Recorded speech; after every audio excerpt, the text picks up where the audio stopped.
औज़ुबिल्लाहिमिनश्शैतानिर्रजीम बिस्मिल्लाहिर्रहमानिर्रहीम। अस्सलाम वालेकुम बच्चों, मैं उम्मीद करता हूं कि आप सब खैरियत से हैं और आप सबको वेलकम एक मरतबा फिर ऑनलाइन क्लासेस में।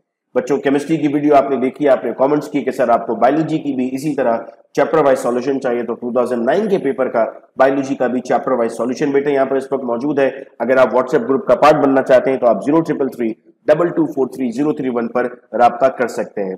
बच्चों, chapter number 1 first year biology से इस ईयर में कोई क्वेश्चन नहीं पूछा गया। चैप्टर 2 पर जब हम आते हैं तो क्वेश्चन पूछा गया, in a typical nucleotide the nitrogenous base is attached to dash carbon of the pentose sugar. तो सर याद रहे हमेशा कि ये फर्स्ट कार्बन पर अटैच होता है, तो ये हमारा सही जवाब होगा ई फर्स्ट। चैप्टर 3 में बेटे कोई क्वेश्चन नहीं पूछा गया इस ईयर में। चैप्टर 4 में पूछा गया, according to dash protein layers are not confined to the surface of the membrane but embedded in the lipid bilayer. देखो याद रखो, लिपिड का मॉडल प्रेजेंट किया था फ्लूइड मोजाइक मॉडल ने, इसीलिए इस सवाल का सही जवाब हमारे पास ऑप्शन नंबर सी है। नेक्स्ट चैप्टर 5 से क्या क्वेश्चन पूछा गया? सर चैप्टर 5 से क्वेश्चन पूछा गया, binomial nomenclature was first time proposed by. पहली मर्तबा बेटे कार्लस लाइनियस ने हमें बताया था। देखो पास पेपर सॉल्व करने का फायदा ये होता है कि और भी इंफॉर्मेशन आपको मिलती है, जैसे चार्ल्स डार्विन ने एवोल्यूशन की थ्योरी दी थी, रुडोल्फ विर्चो ने हमारे पास सेल थ्योरी के पॉइंट्स दिए थे, लुइस पास्चर ने बायोजेनेसिस एबायोजेनेसिस बताया था, रॉबर्ट ब्राउन ने न्यूक्लियस बताया था। कार्लस लाइनियस ने क्या बताया था? सर ये बताया था कि आप जो नाम दे रहे हैं पहली मर्तबा वो नाम देंगे। अब देखो वो नाम था बाइनोमियल, दो चीजें आप उसमें देते हो। अगला एमसीक्यू इसमें क्लियर हो गया। हम हमेशा जीनी और स्पीशीज देते हैं जब भी कोई नाम हम रख रहे होते हैं, उसमें जेनस होता है और स्पीशीज होता है, तो ऑप्शन नंबर ई हमारे पास इसका सही जवाब हो गया। आपको इससे आपका कॉन्फिडेंस बिल्ड होगा कि सर जो चीजें आप पढ़ते हैं वो एनटीएस के पेपर में किस तरह पूछी जाती है। भले पेपर रिपीट नहीं होता लेकिन उससे आपको और सवाल जहन में आते हैं। चैप्टर 6 से कोई सवाल नहीं पूछा गया, चैप्टर 7 से कोई सवाल नहीं पूछा गया, चैप्टर 8 से कोई, हमारे पास एक क्वेश्चन था चैप्टर 8 से, fungi do not contain. Fungi के पास क्या नहीं होता? सर फंजाई के पास क्लोरोफिल नहीं होता, ठीक है। सेल वॉल भी होती है, हाइफी भी होता है, स्पोर भी बनते हैं और माइसीलियम भी बनते हैं। आइए चैप्टर 9 पर क्या पूछा गया, the main process that occur in dark reaction in photosynthesis is. भाई फोटोसिंथेसिस का काम क्या है? सर फोटोसिंथेसिस का काम है ग्लूकोज बनाना, तो आपके पास option number D is the right answer कि जी ग्लूकोज चाहिए जो डार्क रिएक्शन में बनेगा। चैप्टर 10 से क्या पूछा गया, dash is commonly known as hookworm, तो इसका जवाब है हमारे पास एनक्लेवस्ट्रोमा।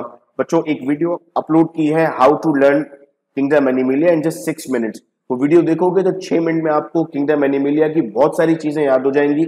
स्क्रॉल करो यूट्यूब चैनल पर, देखो उस वीडियो को, उससे बहुत आसानी हो जाएगी और इस तरह के सारे सवाल आपके उसमें सॉल्व हो जाएंगे। अब अगला सवाल क्या है, organism appear to be segmented worm, upon observation it is determined that the organism has a closed circulation, a mouth and anus and does not have any exoskeleton, the organism most likely to be।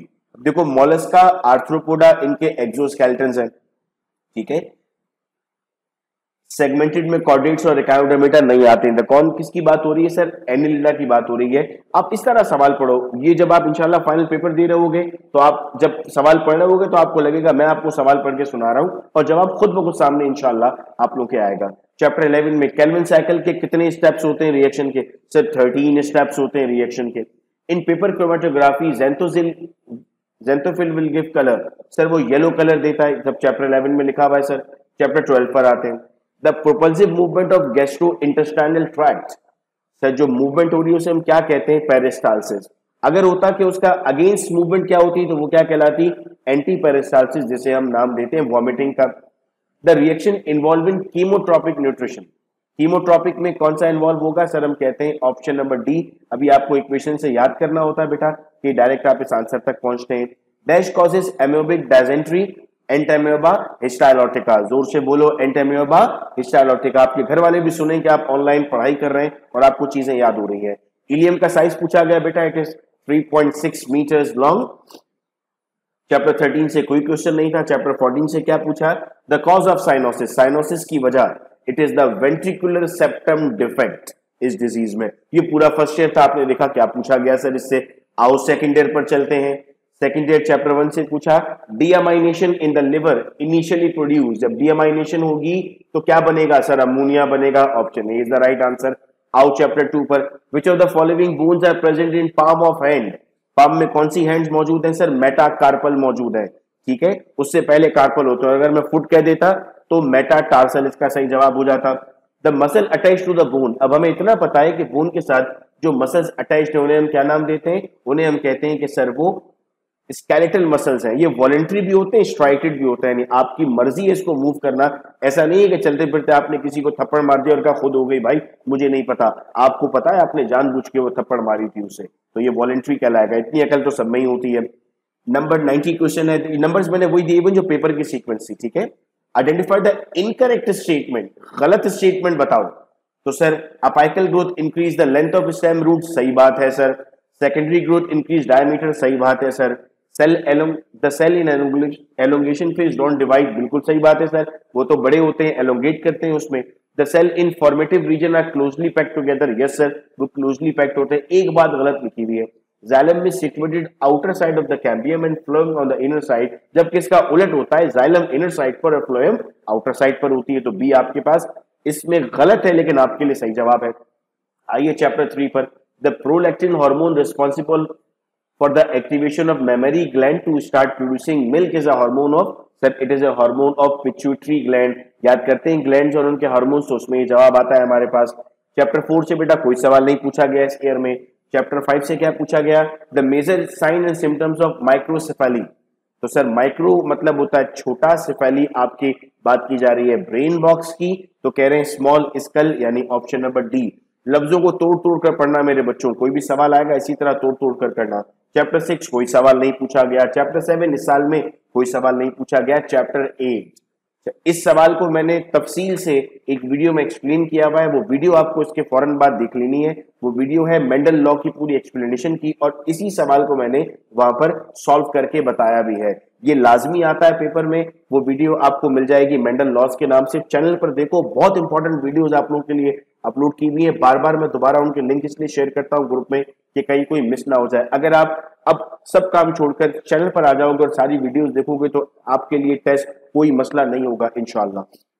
तो 77, 78, 79 का detail solution बच्चों वहां देखना है आपको। Law of dominance is illustrated in the garden pea by homozygous tall and pure short, तभी जाकर आपको लॉ ऑफ डोमिनेंस समझ में आया था। हार्डी वेनबर्ग की इक्वेशन दी हुई है, उसमें हमें कहा जाता है कि सर क्यू क्या बताता है, तो सर क्यू इसमें होमोजाइगस रिसेसिव बताता है। ये डायरेक्ट बात बुक में लिखी हुई है। चैप्टर 9 से कोई क्वेश्चन नहीं पूछा गया। चैप्टर 10 का सवाल आ गया, identify the incorrect statement about Charles Darwin. Darwin की गलत स्टेटमेंट बताओ। पहली, individual species are variation among them, there is always a tendency of over reproduction, was gradual changes result in origin of new species, favourable radiation survive and unfavourable will be actually. सब तो points थे sir Darwin के, लेकिन Darwin ने intra specific competition different species ये बात नहीं की थी। तो सर ऑप्शन नंबर ई हमारे पास सही जवाब हो गया।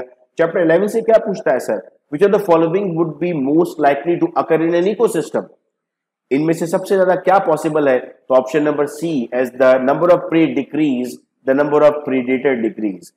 जिनका शिकार करना है अगर वही नहीं है तो फिर शिकारी भी खुद ब खुद कम हो जाएंगे। चैप्टर 12 से क्या पूछा गया, जोन्स आपको याद करनी है बेटा, जो जोन्स दी हुई है ये जोन से सवाल आता है। जो मैंने आपको रिवीजन के लिए भी वीडियोस बनाकर दी थी उसमें भी जोन पर एम्फसाइज किया था कि जोन्स याद करें। जोन से क्वेश्चन है, आपको इनकरेक्ट स्टेटमेंट बताना है बाथियल जोन का, जिसमें ऑप्शन नंबर डी इस वक्त हमारे पास इनकरेक्ट स्टेटमेंट है, लेकिन हमारा सही जवाब है it contain produces that make prepare food for the consumers. Number 82, which biome contain mammals, orca and bears। हमें बायोम्स भी याद करने हैं, इसको भी हमने डिस्कस किया था कि sir we need to learn biomes. Deciduous forest इसका सही जवाब है। अब चैप्टर 13 से कोई सवाल भी नहीं पूछा गया, तो मैं उम्मीद कर रहा हूं कि उसकी केमिस्ट्री की तरह ये वीडियो लेक्चर भी हमें उतना ही अच्छा लगा था, समझ में आई थी चीजें, फ्रेंड्स के साथ हम शेयर कर रहे हैं। और कोई भी चीज अगर और आपको सुननी है तो आप या तो यूट्यूब पे कमेंट करें या फिर आप मुझे 033322433031 पर मैसेज कर सकते हैं। बहुत शुक्रिया बच्चों आप सबका इस वीडियो लेक्चर को सुनने का। अपना बहुत ख्याल रखिएगा आप सब लोग। अल्लाह हाफिज।